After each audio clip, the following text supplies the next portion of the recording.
KBC में करोड़पति पति। सूरज के जीवन का एक ही फंडा था कि मेहनत तो गधा भी करता है, घर बैठे जो कमाए समझदार वही होता है। इसीलिए उसने कभी नौकरी ही नहीं ढूंढी।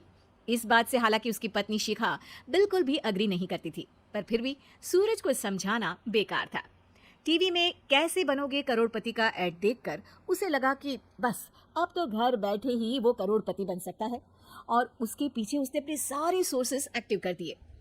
2 हफ्ते में उसके कलीग के साले के पड़ोसी के बेटे का सोर्स निकलता है जो कि उसे शो में पहुंचा सकता है, और सूरज उससे मिलने चला जाता है।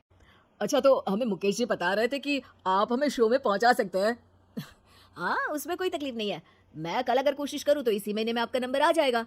अरे ये तो बहुत बढ़िया हो गया। अच्छा, वो सिलेबस और क्वेश्चन पेपर का कोई जुगाड़ है क्या? हैं?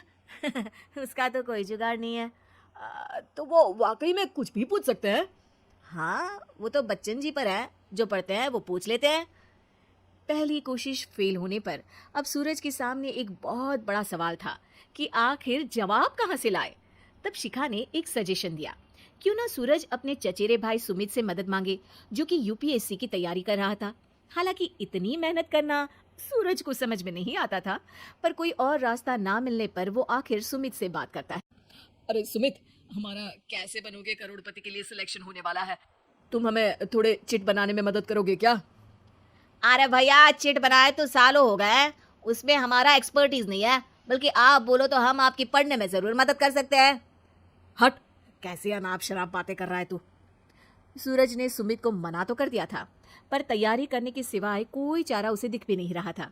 खासकर जब 12 के पेपर लीक करने के एक्सपर्ट शुक्ला जो भी हाथ जोड़ लेते हैं। आखिर सूरज को सुमित के पास जाना ही पड़ा, और उसने सुमित और शिखा से वादा किया कि वो बहुत मेहनत करेगा।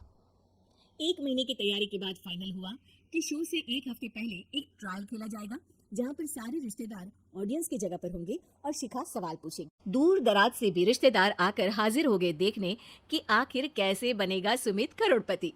सब कुछ सेट था, और इतने में सूरज आकर अपना स्पीच देता है। ये 1 महीना मेरे लिए आसान नहीं था, पर अपने भाई सुमित और अपनी पत्नी शिखा की मदद से मैं इतनी दूर पहुंच पाया हूँ। मेरे मम्मी पापा के आशीर्वाद ने भी बहुत साथ दिया है मेरा। मैं उम्मीद करता हूँ कि आज के शो में आप लोगों को बहुत मजा आएगा।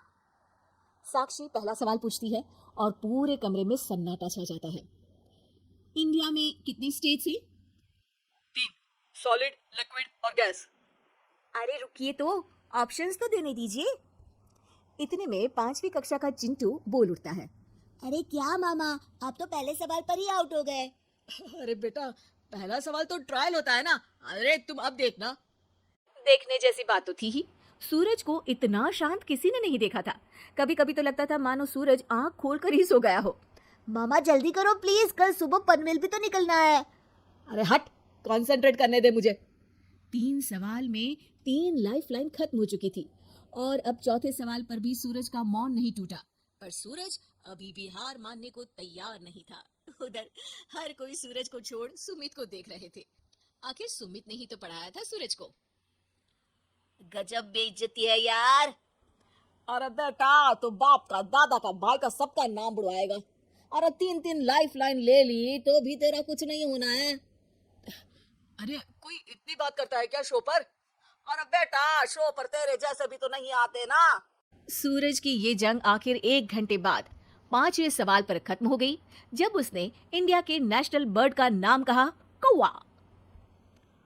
अरे बेटा, मजा तो बहुत आया, बस थोड़ा टाइम पर खत्म होता तो आनंद भी आ जाता। ताने बारिश के बूंदों की तरह बरस रहे थे, और सूरज को भी समझ आ रहा था कि ये करोड़पति बनना शायद उसके बस के बाहर की बात है। पर वो आखिर ये बात मान कैसे लेता? वो सख्त लौंडा जो ठहरा, उसने सोचा कि बेइज्जती तो हो ही चुकी है, पर अगर मैं हार नहीं मानूं तो शायद कुछ हो सकता है।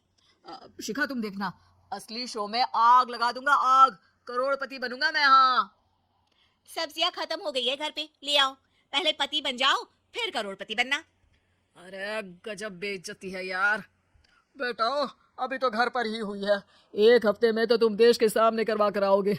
वैसे जब टीवी पर जाओ ना, तो बस अपने मम्मी का ही नाम लेना, ठीक है? कोई पूछे तो बोलना कि पापा नहीं है मेरे। अरे पढ़ाई की, पेपर निकलवाए, इतने सारे लोगों को खाना खिलवाया, क्या फर्क पड़ा? इसीलिए मैं कहता हूँ कि मेहनत तो गधा भी करता है, घर बैठे जो कमाए वही सिकंदर। लेकिन मामा, गधे भी जानते हैं कि हमारा राष्ट्रीय पक्षी मोर है।